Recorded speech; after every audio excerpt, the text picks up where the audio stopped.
মাহফিলে রাজনৈতিক আলাপ হুজুরদের জন্য নিষিদ্ধ থাকলেও যারা হুজুর না তাদের জন্য অবশ্য বৈধ আছে।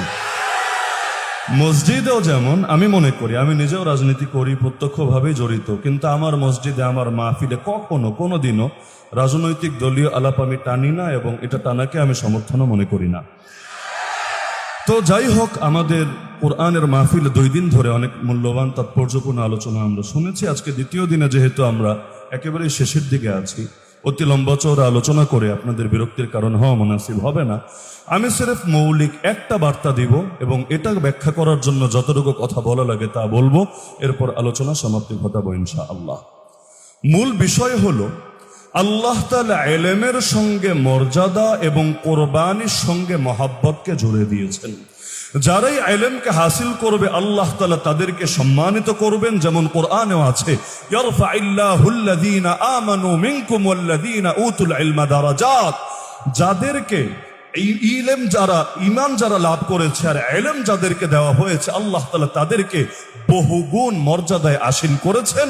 আর কোরবানি যারা দিয়েছে ইতিহাসের পরতে পরতে আল্লাহ তাআলা তাদেরকে এমন মহাব্বত মানুষের দিলে ঢেলে দিয়েছেন, 1000 বছর পার হওয়ার পর মানুষ তাদেরকে স্মরণ করলেও দিল থেকে মহাব্বত বেরিয়ে এসেছে।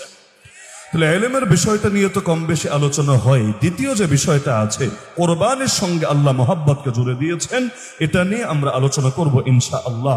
দ্বীনের জন্য যার কোরবানি হবে যত বেশি, আল্লাহ তাআলার নিকট তার সম্মান তার মর্যাদাও হবে তত বেশি। আর দ্বীনের জন্য যার কোরবানি হবে যত কম, আল্লাহ তাআলার নিকট তার মর্যাদা আল্লাহর সম্মান হবে তত কম। বাস্তবতা হলো আমাদের সবচাইতে বড় পরিচয় আমরা আল্লাহর গোলাম। এমনকি আমরা কি নবীর নামে যখন কালেমা পড়ি তখনও তো বলি আশহাদু আল্লা ইলাহা ইল্লাল্লাহ ওয়া আশহাদু আন্না মুহাম্মাদান আবদুহু ওয়া রাসূলুহু। আমি সাক্ষ্য দিচ্ছি মুহাম্মদ সাল্লাল্লাহু আলাইহি ওয়াসাল্লামের 1 নম্বর পরিচয় আবদুহু, তিনি আল্লাহর গোলাম, তিনি আল্লাহর বান্দা। 2 নম্বর পরিচয় ওয়া রাসূলুহু, তিনি আল্লাহর রাসূল। তো গোলাম হিসাবে আমাদের জীবনের মূল কাজই হলো, মূল কর্মই হলো গোলামি করা। গোলামের আবার চাওয়া কি, গোলামের আবার কথা কি, গোলামের আবার ইচ্ছা কি? মনিবের কথাই তার কথা, মনিবের চাওয়াই তার চাওয়া, মনিবের ইচ্ছাই তার ইচ্ছা।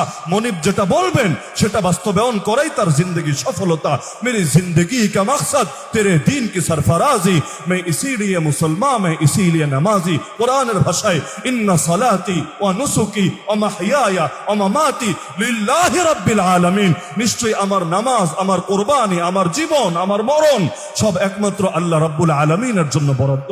আজকাল দেখেন না ঢাকা শহরে কত ফাজিল টাইপের মেয়েরা বলে বসে, মাই বডি, আমার শরীর, মাই চয়েস।